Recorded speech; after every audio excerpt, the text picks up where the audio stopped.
আজকের এই গল্পটা হলো আমার জীবনের সবথেকে বড় বাইক ট্রিপের গল্প।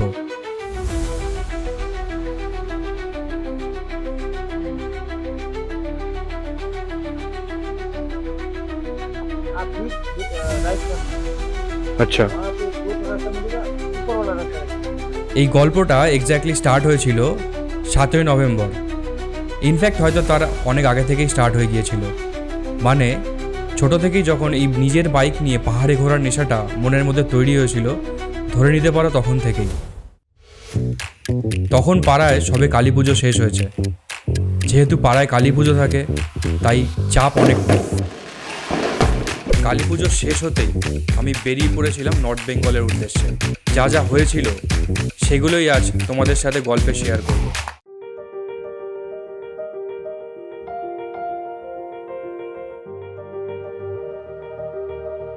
বেরোনোর আগের দিন এতটাই এক্সাইটেড ছিলাম যে গাড়িতে তেল ভরাতেই ভুলে গিয়েছিলাম। পরের দিন সকালবেলা বেরোনোর পর কামালগাছি ক্রস করে একটা পেট্রোল পাম্প থেকে গাড়ি আগে ফুল ট্যাঙ্কি করালাম। মোটামুটি ঠিকই করে নিয়েছিলাম যে আজকে আমি এনজিবি পৌঁছাবো, আর বাকি প্ল্যানটা যেটা রয়েছে সেটা আমি এনজিবিতে বসেই করে নেব।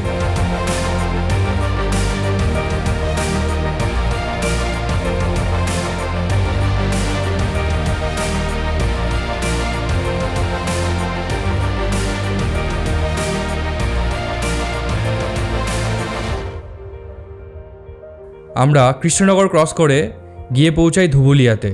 ধুবুলিয়ার একটা ধাবায় গিয়ে দাঁড়াই সেখান থেকে ব্রেকফাস্ট করার জন্য। ঘড়িতে এখন বাজে হচ্ছে 9:40। এই মুহূর্তে আমরা এসে দাঁড়ালাম হচ্ছে পালকি রেস্টুরেন্টের সামনে। তো আমরা বলছিলাম যে ব্রেকফাস্ট করবো, তো ভালো পাচ্ছিলাম না কোনো জায়গা, তো এখানে আসলে ব্রেকফাস্টটা করলাম। তো আমরা ধোসা নিয়েছিলাম, ধোসা খেলাম, ধোসার টেস্ট খুবই ভালো। তো দেখতেই পারো একদম তোমার হাইওয়ের ওপরে রেস্টুরেন্টটা। তো এখান থেকে আমাদের খাওয়া হয়ে গেছে, মোটামুটি বসে একটু হাত পা ব্যথা যেটা করছিল ছাড়ানো হয়ে গেছে। তো চাটা খেলাম, এবার একটু ফ্রেশ লাগছে, এবার অনেকটা যেতে হবে। ব্রেকফাস্ট কমপ্লিট করে আমরা আবার বেরিয়ে পড়ি।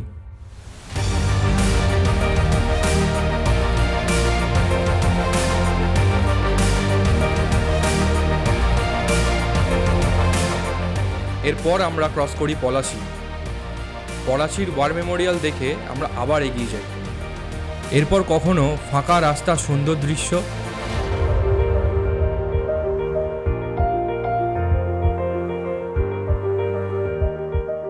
আবার কখনো লম্বা জ্যাম।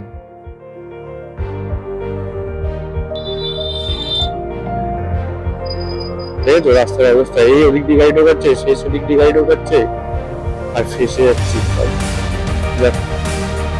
গাড়িটার পাশে যদি একবার বেরিয়ে যেতে পারি, এটা নাকি পসিবল হবে। লাগেজটার জন্য রিস্ক নিতে চাইছি না, হয়ে গেছে।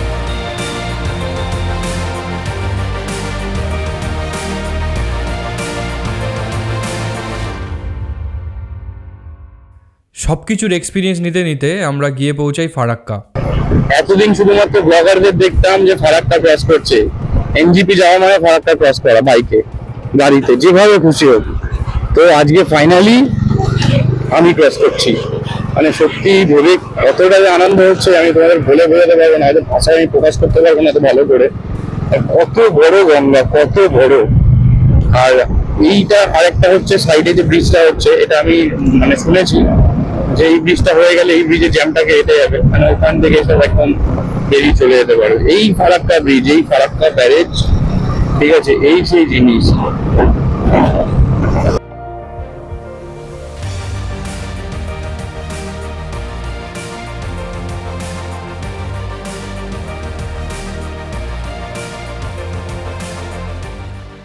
অন্তত আমি মনে করি এই ফারাক্কা ব্যারেজ হলো নর্থ বেঙ্গলের গেটওয়ে।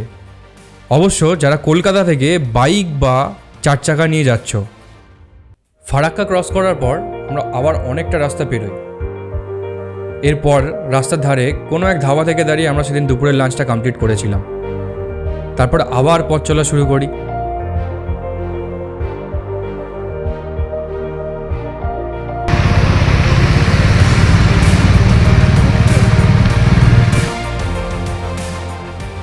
এটিই ছিল আমাদের সেদিন সন্ধ্যের লাস্ট ভিডিও ক্লিপ। এরপর আমরা এনজিবি পৌঁছে একটা হোটেল নিই এবং সেই হোটেলে রাতটা কাটাই।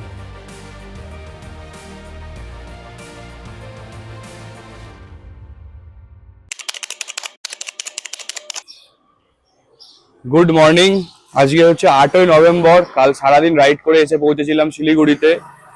কালকে সারাদিন প্রচুর হেক্টিক ছিল, ভালো করে রেস্ট ফেস্ট নেওয়া হয়েছে। এখন হচ্ছে বাইক ফাইক পুরো লাগেজ লোড করলাম, চেন ক্লিন করলাম, চেন লিউব করলাম। এবার হচ্ছে আমাদের এখান থেকে গন্তব্য হচ্ছে পাহাড়ের দিকে। তো আপাতত আমরা সব একদম অল সেট টু গো যাকে বলে। তো আর বেশি দেরি করব না, তোমাদের বাকি জিনিসগুলো দেখাতে হবে, ঠিক আছে? তো এবার পাহাড়ে উঠছি, বুঝতেই পারছো যে কিরকম ভিউ আসতে চলেছে। তো তোমরা দেখতে থাকো ভিডিওটা। আজ সেই দিন, অফিসিয়ালি আজ আমি আমার বাইক নিয়ে প্রথমবারের মতো পাহাড়ে উঠব। সকালে বেরোনোর বেশ কিছুটা আগে আমি অনেকগুলো হোমস্টেতে কল করেছি, কিন্তু দুঃখের বিষয় হলো এটাই যে তারা অলরেডি বুকড। 2019 সালে প্রথমবারের মতো আমি ইউটিউবে একটা ভিডিও দেখেছিলাম চটকপুরের। হঠাৎ সেই কথা মাথায় আসতে আমি চটকপুরের কিছু হোমস্টের নাম্বার জোগাড় করে কল করা স্টার্ট করি, এবং তাদের মধ্যে একটা হোমস্টেরই একটাই রুম ফাঁকা ছিল। আমি সাথে সাথে বুকিংটা কমপ্লিট করে নিই।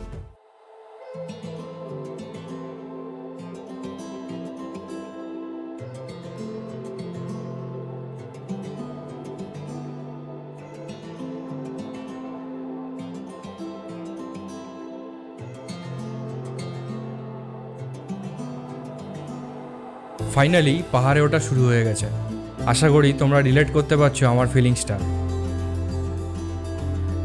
গুগল ম্যাপ আমাদের পাংখাবাড়ি, কার্শিয়াং, সোনাদা হয়ে যে রাস্তাটা চটকপুর গেছে সেই রাস্তাটা অ্যাসাইন করেছে।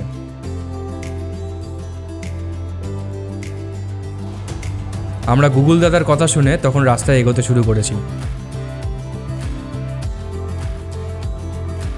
পাহাড়ের এই আঁকাবাঁকা পথ, এই ব্লাইন্ড টার্নিংগুলো এতদিন ধরে এক্সপিরিয়েন্স করতে চাইতাম।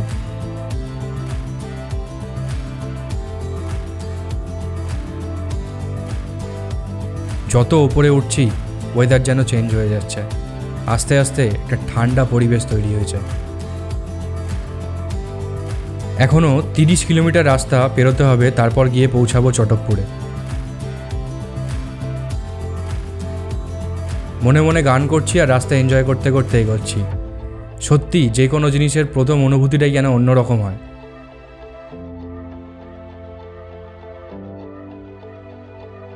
বেশ কিছুটা ওঠার পরে তখন টয় ট্রেনের লাইন চলে এসছে একদম আমাদের পাশে। অপেক্ষা তখন একটাই, টয় ট্রেন একটা এখান থেকে পাস করুক আর 16 গলা পূর্ণ হোক।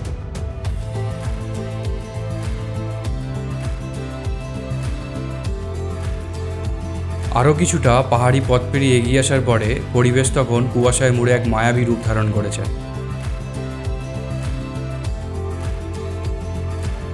সকাল থেকে কিচ্ছু খাইনি, যার জন্য পাহাড়ের কোলে ছোট্ট একটা ক্যাফেতে গিয়ে দাঁড়িয়েছিলাম। তো এই হচ্ছে জাস্ট এখানে আসলাম, এই সামনে যে এটা রয়েছে রেস্টুরেন্টটা, এটা হচ্ছে দাঁড়িয়ে একটু মানে টিফিনটা করবো, কারণ লাঞ্চ আমাদের বলা রয়েছে। চারপাশে দেখতে পাচ্ছ কি সুন্দর পরিবেশ। আর যেটা হচ্ছে এখানে একটা ঝিঝি পোকার ডাক আসছে, সেটা কিন্তু মারাত্মক লাগছে। ভেতরে যাই, কি খাবার পাওয়া যায় দেখি। চলো ভেতরে গিয়ে তোমাদের সাথে বাকি কথা বলছি।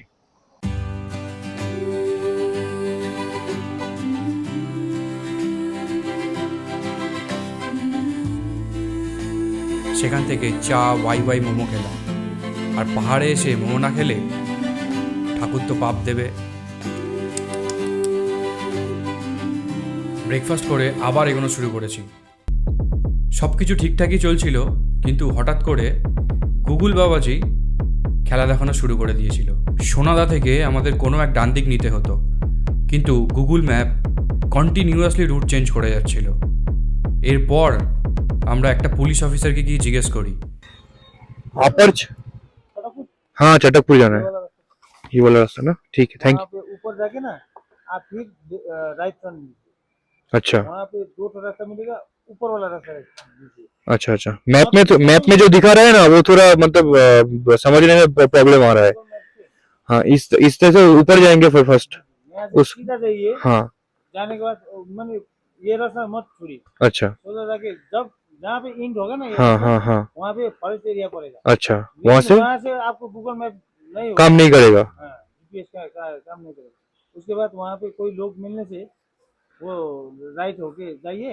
अच्छा, वहाँ पे लास्ट में चेक पोस्ट मिलेगा, अच्छा, फॉरेस्ट चेक पोस्ट। हाँ, वहाँ से आपको सीधा नहीं जाना है, ऊपर जाना है। ऊपर जाना है। थोड़ा ऐसा ही रास्ता है, मैंने जा सकता है। ঠিক আছে, থ্যাংক ইউ স্যার। উনি বলে তো দিলেন, কিন্তু এটা বললেন না যে এরপর রাস্তায় আমাদের জন্য কি অপেক্ষা করছিল। এরপর স্টার্ট হয় চূড়ান্ত অফরোড। একই খারাপ রাস্তা, তার মধ্যে এক্সট্রিম চড়াই। মনের মধ্যে ভয়, উত্তেজনা, খুশি সব কিছু নিয়ে একটা মিক্স ফিলিংস চলছিল। আমি জানি না যে তোমাদের এই ফিলিংসটা আমি বোঝাতে পারবো কি না।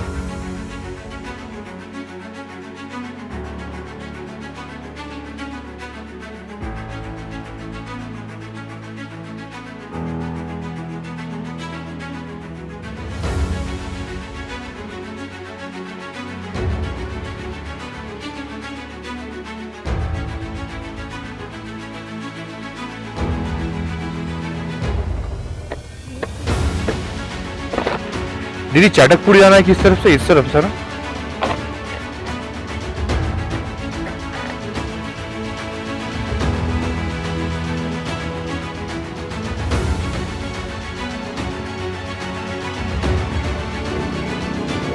বাবা রাস্তার কি অবস্থা!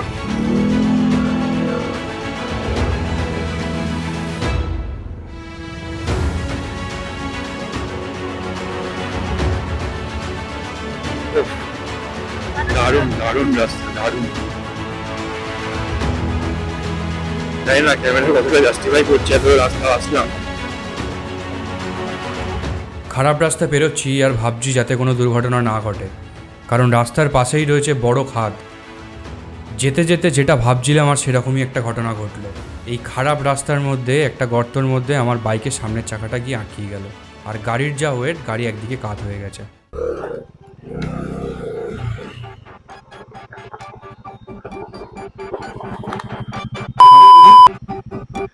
ব্লান্ডার হয়ে গেল।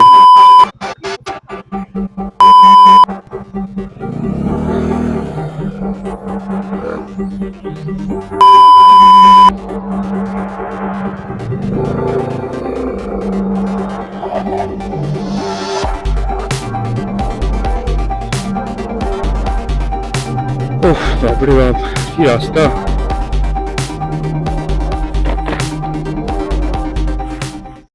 আবার সব কিছু সামলে আবার এগোতে থাকি, কেন কি হাল যে ছাড়া যাবে না। এরপর কিছুটা রাস্তা ভালো পাই ঠিকই, তাই জন্য ভাবলাম একটু দাঁড়িয়ে বিশ্রাম নিয়ে নিই। কিছুটা রাস্তা বিশ্রাম নেওয়ার পর গুগল ম্যাপ চেক করে দেখলাম যে কতক্ষণ টাইম লাগতে পারে আর যেতে। গুগল ম্যাপ তখনও দেখালো আর 15 মিনিট লাগবে। সেই ভেবে এগোতে শুরু করলাম, ভাবলাম হয়তো খারাপ রাস্তা আর নেই।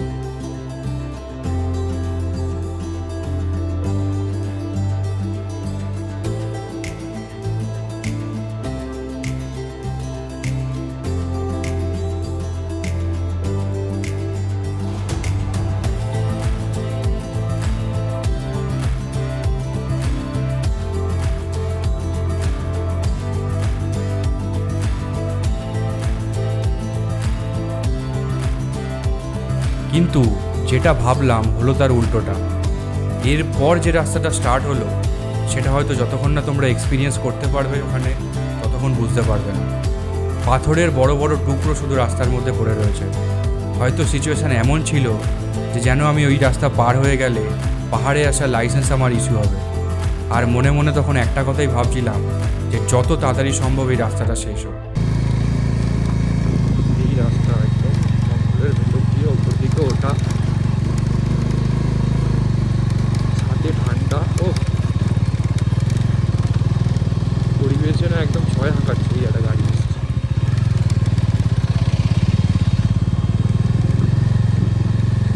সবাই বলছিলাম যে 4 চাকাগুলো এখান থেকে কী করে পাস করে।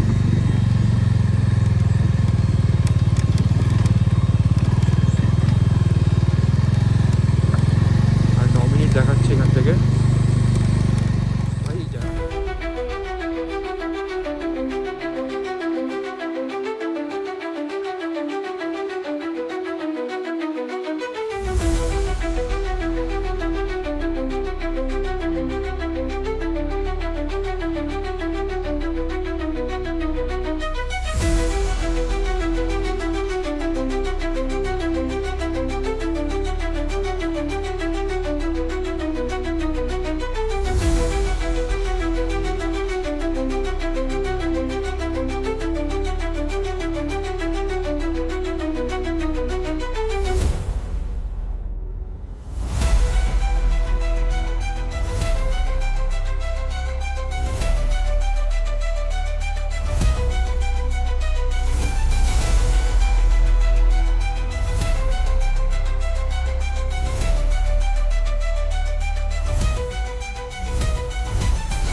এই খারাপ সিচুয়েশানটা যেন কিছুতে ওভারকাম করতে পারছিলাম না।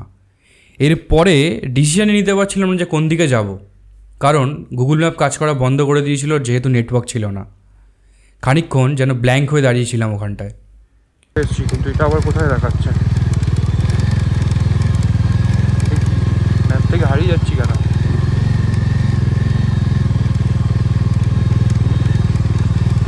কাজ করছে না এই জায়গাটা, কী ব্যাপার হলো? ম্যাপের সাথে এখানে কোনো মিল দেখাচ্ছে না, কী ব্যাপার? দেখা যাক, এই নাম্বারটা কল করতে হবে, দেখি কল লাগে নাকি। আমার ফোন পুরো অফ। এরপর অন্ধকারে এক চিলতে আলোর মতো হঠাৎ দেখি একটা ট্যুরিস্ট টাটা সুমো আসছে, তারাও যাবে চটকপুর। তো ড্রাইভার দাদাকে জিজ্ঞেস করলাম যে দাদা কোন দিক দিয়ে যেতে হবে। দাদা আমাকে বলল যে তুমি আমার গাড়িকে ফলো করতে করতে এগোতে থাকো। ইভেন দাদাটা যেহেতু আমার থেকে আগে ছিল, তাই বারবার গাড়ি থামিয়ে পিছন দিকে লক্ষ্য করছিল যে আমি আসছি কি না।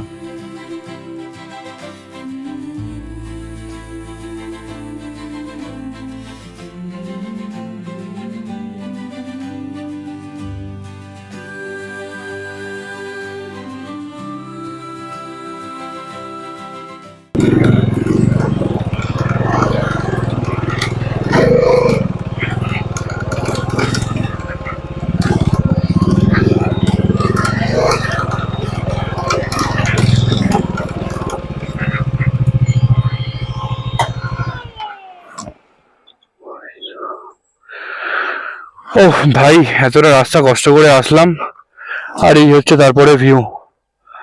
কি দারুণ লাগছে।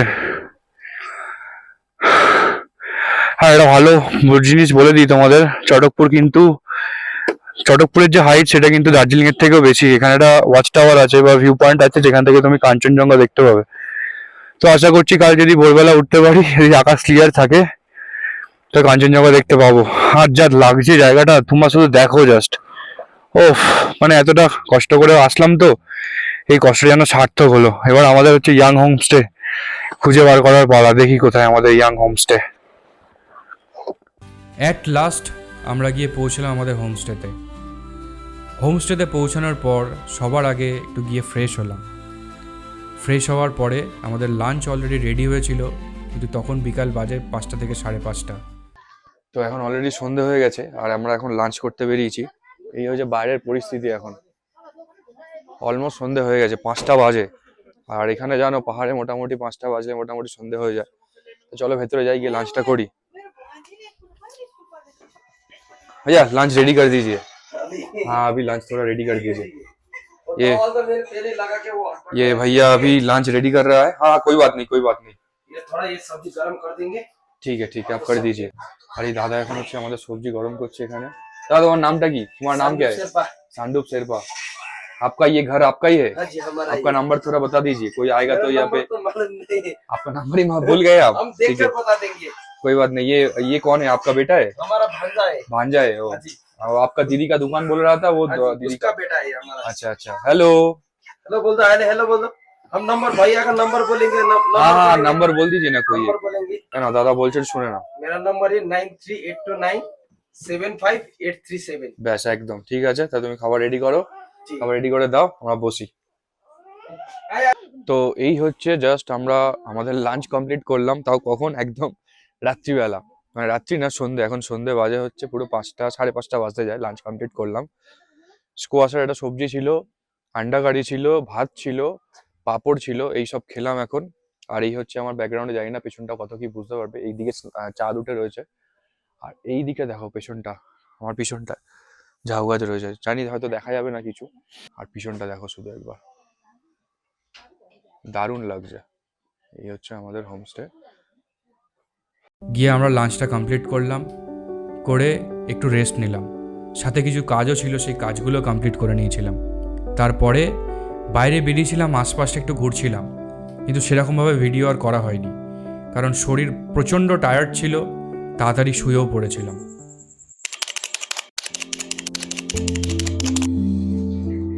গুড মর্নিং ফ্রম আপার চটকপুর। আজকে এখন বাজে হচ্ছে সকাল 8টা। ঘুম থেকে উঠলাম কিছুক্ষণ হলো। ঠান্ডা লেগে গেছে কাল রাত্রিবেলা, ভালো ঠান্ডা ছিল। কালকে রাত্রিবেলা টেম্পারেচার চেক করছিলাম, দেখলাম প্রায় 7-8 ডিগ্রি টেম্পারেচার ছিল। তো জাস্ট ফ্রেশ হলাম, চলো বাইরেটা একবার তোমাদেরকে দেখাই, হোমস্টের দিকে বাইরেটা কেমন লাগছে। এবার যাবো, এখন ওয়েদার মনে হচ্ছে ক্লিয়ার না। এই হচ্ছে বাইরের দৃশ্য, ঠিক আছে? এই দেখো, যদি খুলে দিই ঠিক এরকম লাগবে দেখতে বাইরেটা। মর্নিং। এই হচ্ছে হোমস্টের বাইরে দিয়ে পুরো দৃশ্য। তো এক্ষুনি বাইরে বেরোবো, বাইরে বেরিয়ে তারপর তোমাদের বাকিটা দেখিয়ে দিচ্ছি। আজ 9th of November। আজ আমি চটকপুর থেকে দার্জিলিংয়ে যাব। সেদিন সকালে ঘুম ভেঙেছিল 8:30টার সময়। ভেবেছিলাম হয়তো খানিকটা আগেই উঠব, তবে উঠে দিদির কাছে, অর্থাৎ হোমস্টে দিদির কাছে জিজ্ঞেস করে জানতে পারি যে ওয়েদার খারাপ থাকার কারণে কাঞ্চনজঙ্ঘা আজকে দেখা যায়নি। এরপর দিদির কাছে 1 কাপ চা ডিমান্ড করি। চাটা খেয়ে ফ্রেশ হয়ে বাইরের দিকে বেরোই। তো জাস্ট দিদি আসলো, মানে আমাদের হোমস্টে যে কাজবাজ করছে দিদি আসলো, এসে 1 কাপ চা দিয়ে গেল। তারপর তো চাটা খাই, চাটা খাওয়া হলে একটু বাইরে বেরোবো, টিফিন করবো, তারপর এখান থেকে সোজা বেরিয়ে যাবো দার্জিলিংয়ের দিকে। আর ভাই এখন ওয়েদার মোটামুটি ক্লিয়ার আছে, যাই বেরোই। চাটা খেয়ে ফ্রেশ হয়ে বাইরের দিকে বেরোই এবং বাইরে কিছুটা সময় কাটাই। দেখছিলাম যে ওদের জীবনটা কেমনভাবে ওরা জীবনযাপন করে।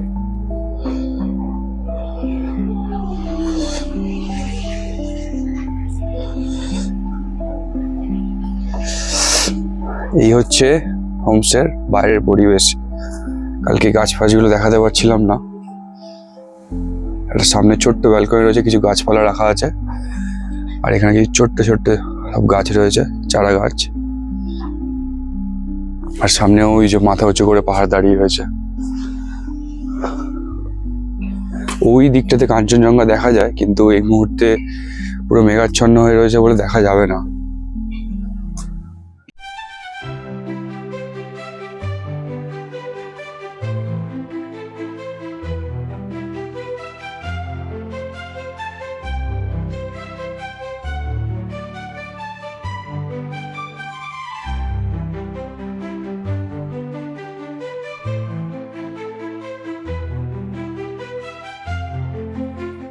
এই হোমস্টের দাদা দিদি দুজনেই কিন্তু খুব ভালো গান গায়। সকাল থেকে ঘুম ভেঙেছে কিন্তু এই দাদা দিদির গানের গলাতেই। তবে আমি একটা জিনিস এখানে অ্যাড করতে চাইবো, যদি কখনো তোমরা চটকপুর আসো, অ্যাটলিস্ট 2 দিন হাতে নিয়ে আসবে, কারণ এখানে একটা ছোটো ট্রেকও হয়, যেটা আমি ওদের সাথে কথা বলে জানতে পারলাম। যেহেতু আমার ট্রিপটা পুরোটাই আনপ্ল্যান্ড, তাই এবার হয়তো আমার আর এটা ঘোরা হবে না।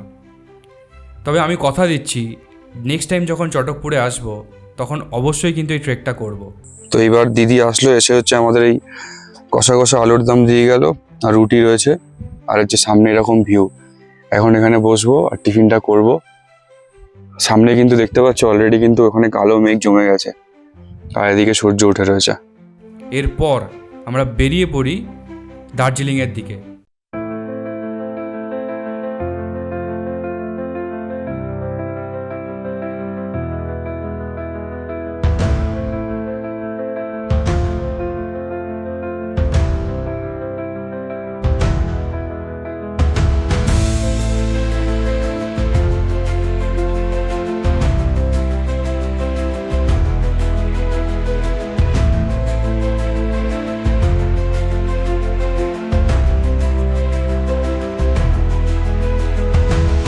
হঠাৎ আবার একটা ভুল, সামনের লাইন টার্নিং থেকে সিমেন্টের বস্তা বোঝাই করে একটা পিক আপ ভ্যান হঠাৎ এগিয়ে চলে আসে, আর আমিও অনেকটা সামনে এগিয়ে চলে যাই।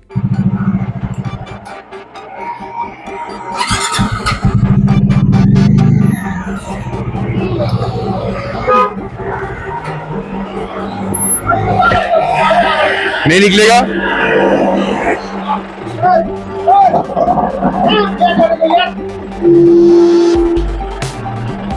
यहाँ से निकल नहीं जाएगा। रुक एक मिनट भैया,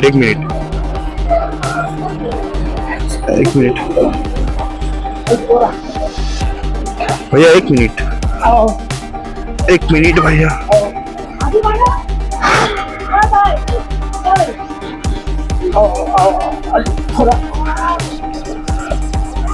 रुकिए गाड़ी गिर जाएगा।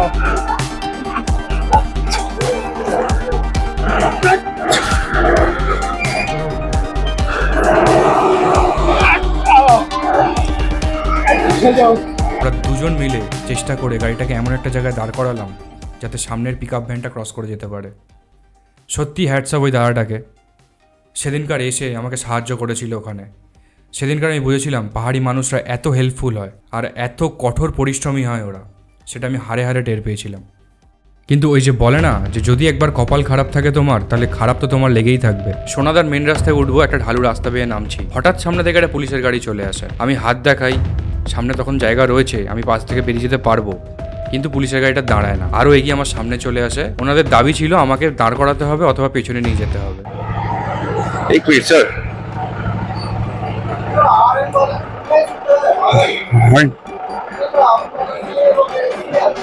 हॉर्न दिए, हॉर्न तो दिलाम ना, दाঁড়াও सर, थोड़ा सा पीछे रहते हम।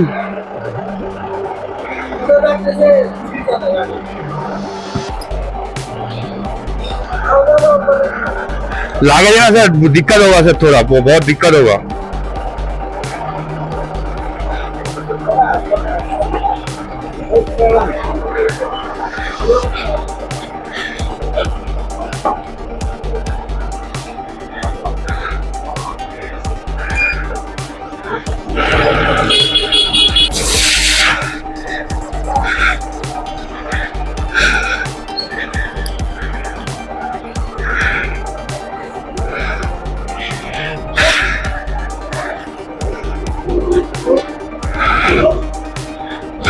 গাড়িতে বসা অফিসার লাস্টে বিরক্ত হয়ে গিয়ে দুজন কনস্টেবলকে পাঠান। ওই দুজন কনস্টেবল আসেন,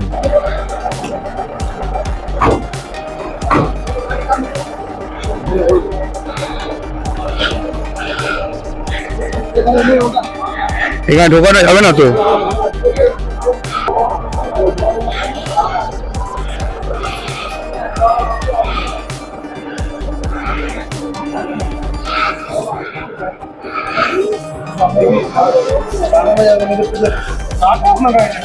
গাড়িটা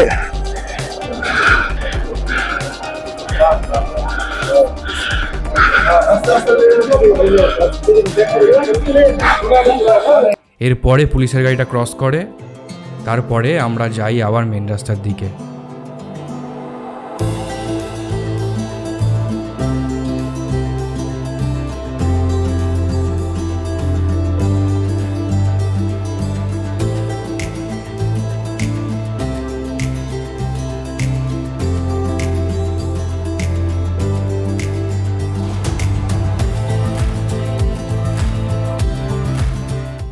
এই রাস্তাটা টাইগার হিল যাওয়ার রাস্তা,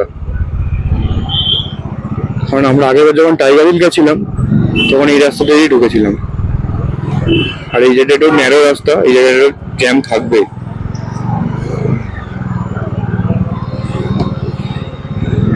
তো আমরা অলমোস্ট চলে এসেছি দার্জিলিং এর কাছে, আর হয়তো 7-8 কিলোমিটার, তার থেকে হয়তো কম। সব বাধা বিপত্তি পেরিয়ে আমরা এসে পৌঁছলাম দার্জিলিং। উফ, কি বিউটি দার্জিলিংয়ের। ব্রিটিশরা কিছু করুক চাই না করুক, দার্জিলিংটাকে কিন্তু ভালো করে সাজিয়েছিল সেই সময়, যেটা নিদর্শন কিন্তু এখন আমরা দেখতে পাই। এবার আমাদের হোটেলে যাওয়ার পালা, কিন্তু এই হোটেল যাওয়ার চক্করে আমরা 3 বার এক রাস্তায় পাক খেয়েছি। এরপরে গিয়ে একটা পুলিশকে জিজ্ঞেস করলাম যে এই হোটেলটা কোথায়। পুলিশটা আমাদের গাইড করলো, গাইড করার পরে আমরা অ্যাট লাস্ট গিয়ে পৌঁছালাম হোটেলে। তো ফাইনালি আধ ঘন্টা ওয়েট করার, মানে আধ ঘন্টা শুধু ঘুরলাম, ঘোরার পরে আমি হোটেলের সামনে এসে দাঁড়িয়েছি, মাস্কাটেল হিমালয়ান রিসর্ট। ভাই আধ ঘন্টা শুধু একই জায়গায় পাক খেয়েছি। পুলিশগুলোকে জিজ্ঞেস করলাম কোথায় কোথায়, কেউ বলতে পারছে না। তারপর আসলাম, এসে এখন হচ্ছে কি এখান থেকে হোটেল পেয়েছি, এখন ভেতরে ঢুকবো। সেদিন সন্ধেবেলা বেরিয়ে গেছিলাম ম্যাল রোডের দিকে।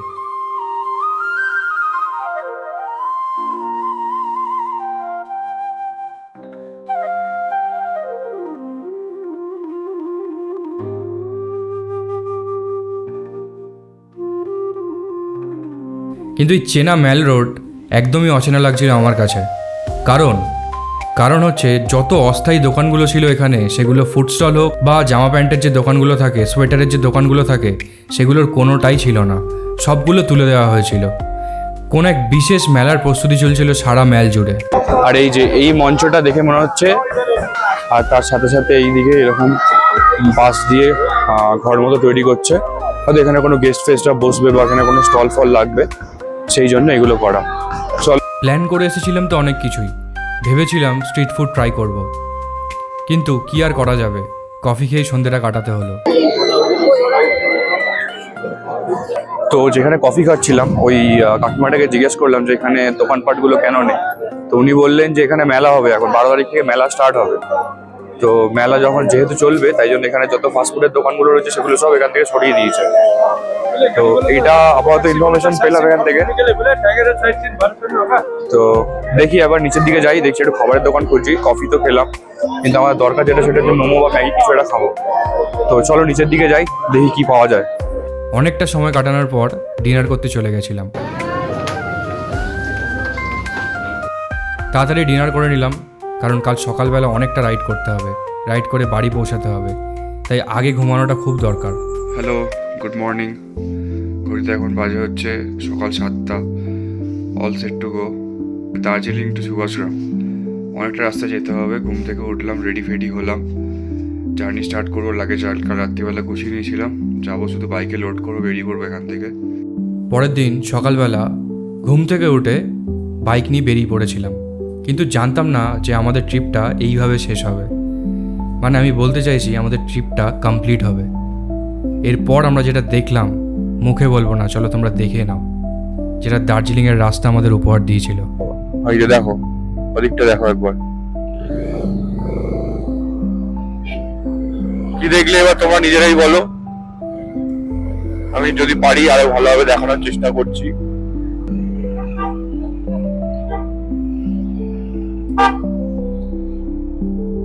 এটা মাইটি কাঞ্চনজঙ্ঘা।